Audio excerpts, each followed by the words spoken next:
অবৈধ অনুপ্রবেশকারী ও বাংলাদেশির উপর কড়া সার্জিক্যাল স্ট্রাইক এবার চালালো রাজ্যের পুলিশ।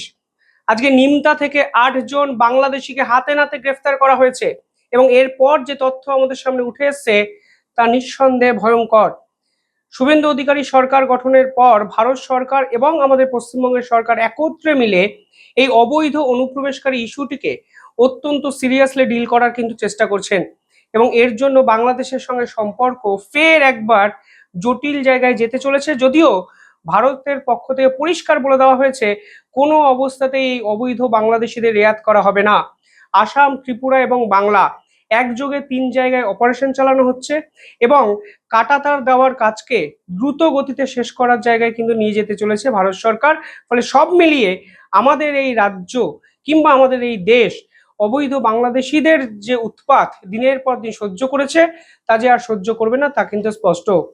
আজকে দুপুরে যে ঘটনা সামনে এসছে তার একটা আভাস আপনারা শুনলে বা বুঝলে এমনি বুঝতে পারবেন যে কোন জায়গায় এই গতি প্রকৃতিটা যেতে শুরু করেছে।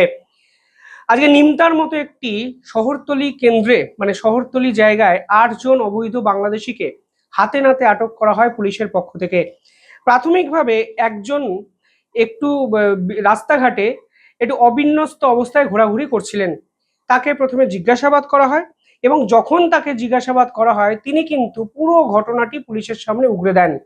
এই ঘটনাই ঘটেছে যে নিমতা গোলবাগান থানা এলাকায়। এই গোলবাগানে এক নাগরিককে প্রাথমিকভাবে সন্দেহভাজন হিসেবে গ্রেফতার করা হয় এবং পরবর্তীকালে নিমতার ফতুল্লাপুর অঞ্চল থেকে 8 জন বাংলাদেশিকে গ্রেফতার করা হয়েছে।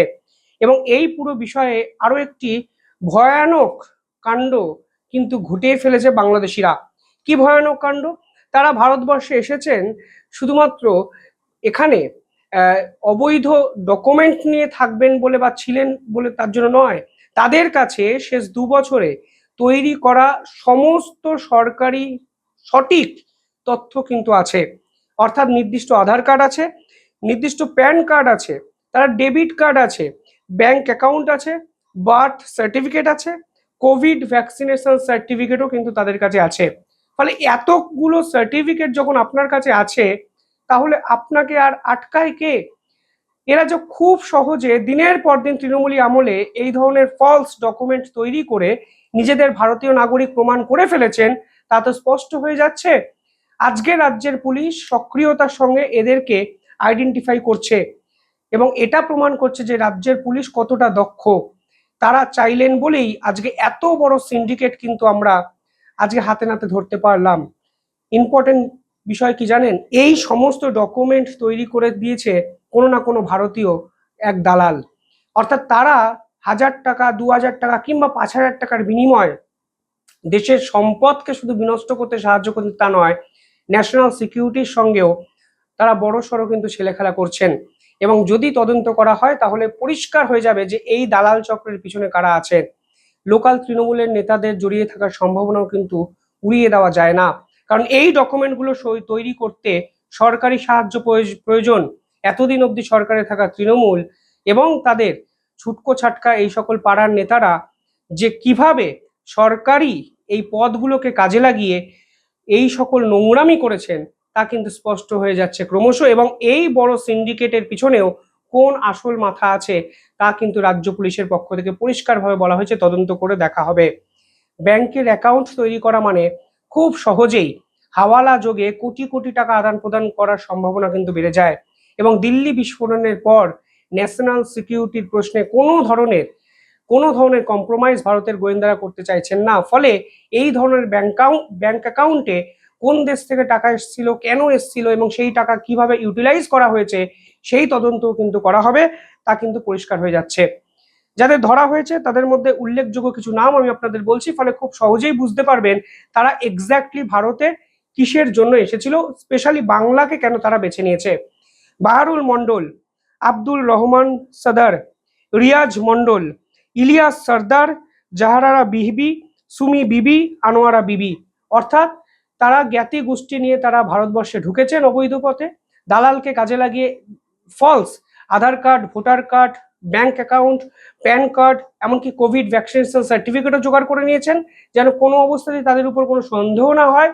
এবং এমন একটা জায়গায় ছিলেন, অর্থাৎ ফতুল্লাপুর, সেই অঞ্চলের ডেমোগ্রাফি এদেরকে এই অঞ্চলে থাকতে সাহায্য করেছে এবং সব মিলিয়ে তারা পশ্চিমবঙ্গ সরকারের উদাসীনতা এবং লোকাল তৃণমূল নেতাদের যে লোভ, সীমাহীন লোভ, যে লোভের জন্য তারা 2000 টাকাতেও আধার কার্ড বানিয়ে দিয়েছেন, বিভিন্ন জায়গায় আমাদের খোঁজ খবর উঠে এসছে, সেটাকে কাজে লাগিয়ে ভারতের সিকিউরিটির ক্ষেত্রে বড়সড় থ্রেট তৈরি করার চেষ্টা করেছিলেন। এই ঘটনা যখন সামনে আসছে তখন কিন্তু আরো একটা বিষয় আমাদের ভীষণ মাত্রায় আলোচনা করতে হবে। ভারত এবং বাংলাদেশের গঙ্গা চুক্তি পরের বছরের মধ্যে রিনিউ করতে হবে, 2026 এটি শেষ হয়ে যাচ্ছে।